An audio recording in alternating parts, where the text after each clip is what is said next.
Des carnets de pèlerinage, rencontrer un être, c'est croiser toute l'humanité. C'est aussi être touché, comme le dit la Bhagavad Gita, par le Seigneur qui habite le cœur de tous les êtres.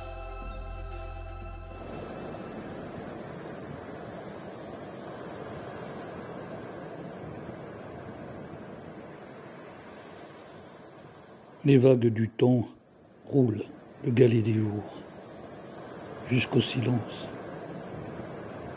Sable d'écume, écume de cristal, la splendeur du voyage.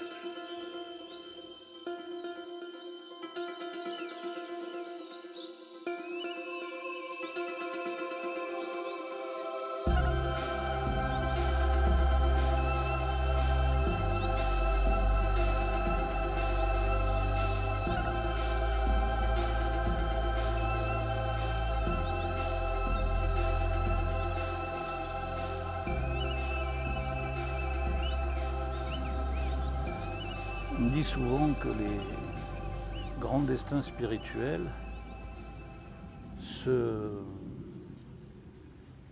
dessinent dans l'enfance ou dans l'adolescence. À cette époque, quel événement, quelle personne t'a marqué pour te faire prendre conscience, ressentir que la matière, ce n'est pas simplement des atomes, des molécules en mouvement? Bon, je pense que la première personne qui peut être considérée comme mon maître aussi dans ce domaine-là, c'est mon papa. Donc nous, on a quand même vécu pendant tous les étés de longs mois dans une région alpine à Zermatt. On était 3 mois dans ce cirque absolument extraordinaire de Zermatt avec cette plus belle montagne du monde qu'est le Cervin, là, donc le Matterhorn, avec une série de 4000 autour. Donc on a vécu dans une ambiance alpine entre 1500 mètres et 3000 mètres pendant de longs mois. Donc moi je suis un alpin, je suis un gars de la montagne.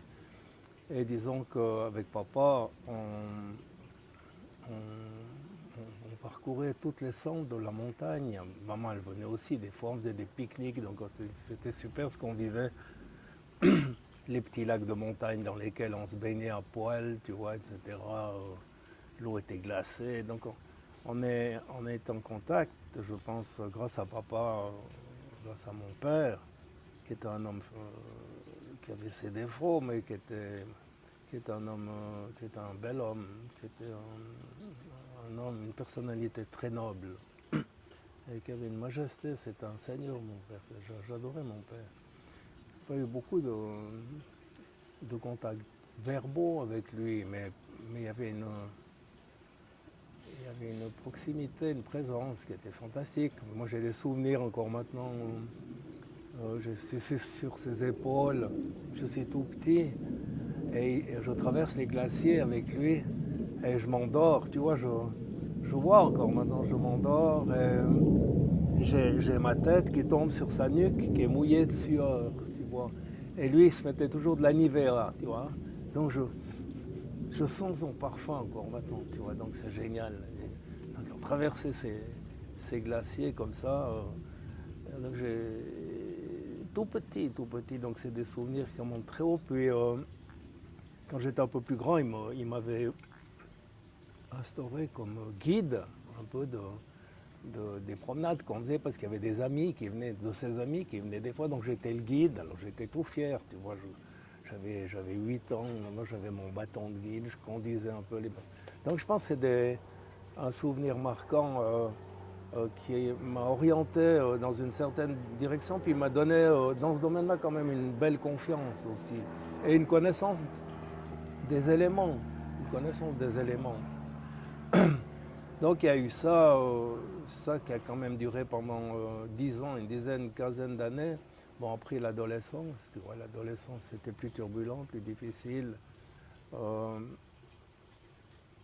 Jusqu'à l'université, l'université c'est des périodes très troubles, très difficiles.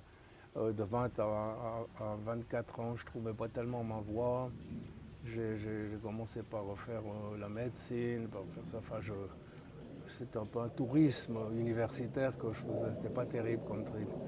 Après, bon, à 24 ans, j'ai rencontré ma femme et j'ai rencontré la philosophie de manière très, très explicite, puisque je me suis inscrit dans la fac de philo. Et voilà, après, bon, après le chemin a suivi comme ça. Mais disons que dans mes turbulences, je crois que j'avais toujours un cap quand même, grâce à ma petite enfance, et ce cap, c'était l'initiation.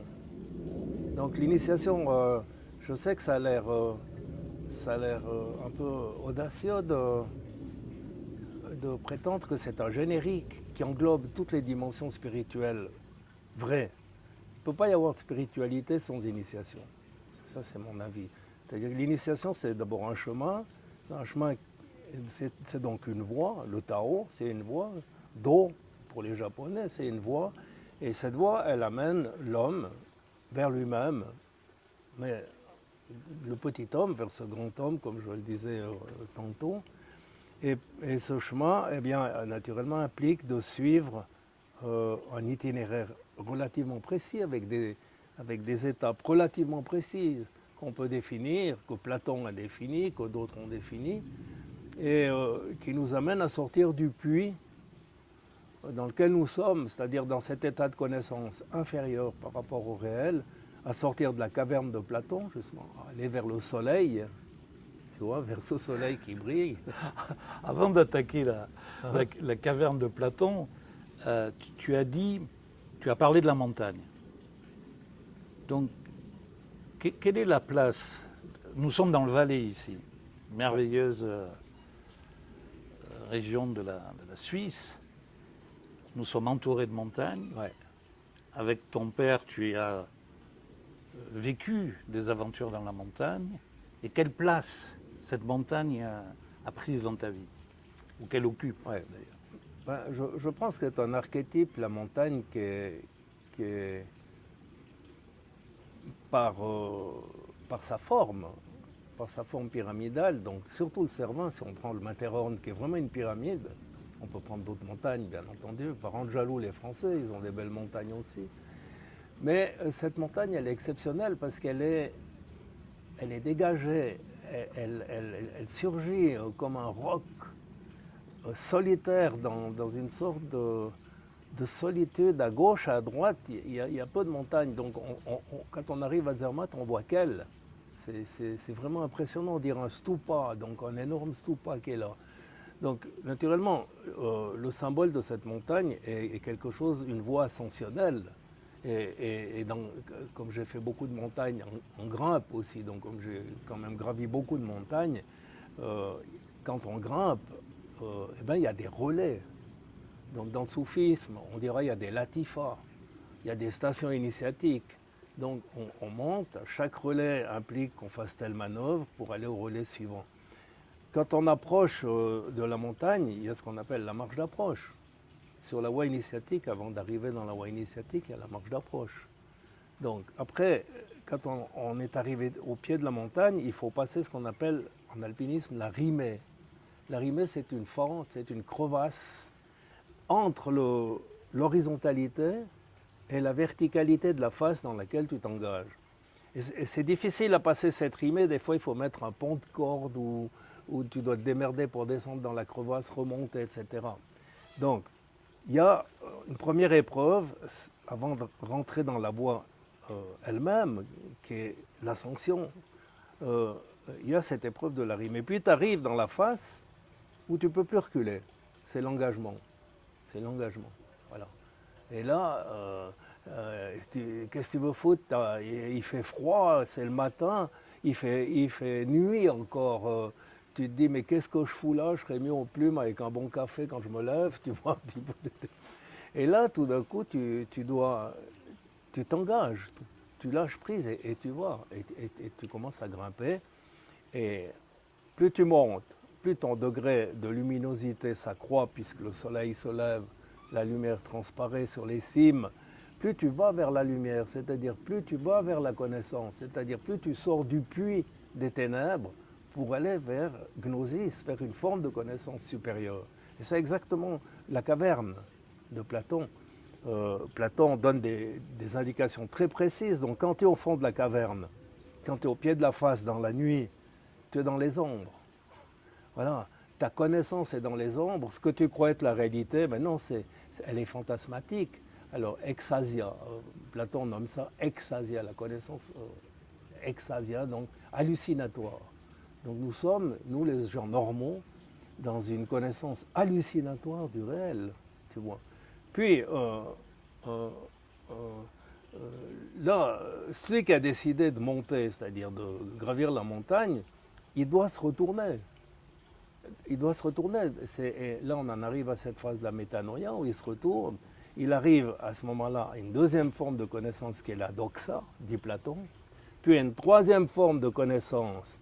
La doxa, c'est voilà, c'est les hommes sensés qui se basent sur la réalité sensible, mais en disant voilà, c'est comme ça, c'est pas, arrête de croire à des reflets, la réalité c'est ça, etc. C'est concret, c'est sensible. Puis il y a un troisième mouvement encore plus haut, il y a la lumière qui s'est accrue, et là il y a la connaissance du savant, l'épistémé ou la dianoïa, c'est-à-dire le savant ne travaille plus seulement avec les éléments sensibles, mais il émet des hypothèses. Et ces hypothèses, elles sont dans sa tête, dans sa conscience, il ne les voit pas dehors. Il essaye de dégager des lois de tous ces phénomènes qu'il observe. Puis, il y a la question que tu me posais hier, est-ce qu'il y a une autre forme de connaissance que le savoir? Puis il sort de ce savoir analytique, il sort de la caverne et il se trouve face finalement à ce soleil qui prend pleine figure, qui l'éblouit presque, qui est la gnosis, qui est la connaissance directe, ce que Hamadani disait, donc la connaissance au-delà de la raison. Voilà. Donc quand on fait une ascension, la montagne, c'est le même symbole finalement que la caverne. Donc ça m'a, je pense, inspiré beaucoup, ça m'a marqué dans mes tripes et dans mon corps et partout. Parce que c'est important qu'on soit marqué dans notre corps. Ça, c'est un truc que j'aimerais dire aussi, c'est que Platon, quand il parle de ce retournement, il dit que ce retournement, il faut le faire avec toutes les modalités de son âme. C'est ce qui est pas bien relevé dans les cours de philo qu'on a, dans les discussions sur Platon. Il dit, c'est sa phrase, j'ai relu ce matin encore le passage pour être sûr, j'avais le souvenir, mais il dit, il faut faire avec toutes les modalités de l'âme.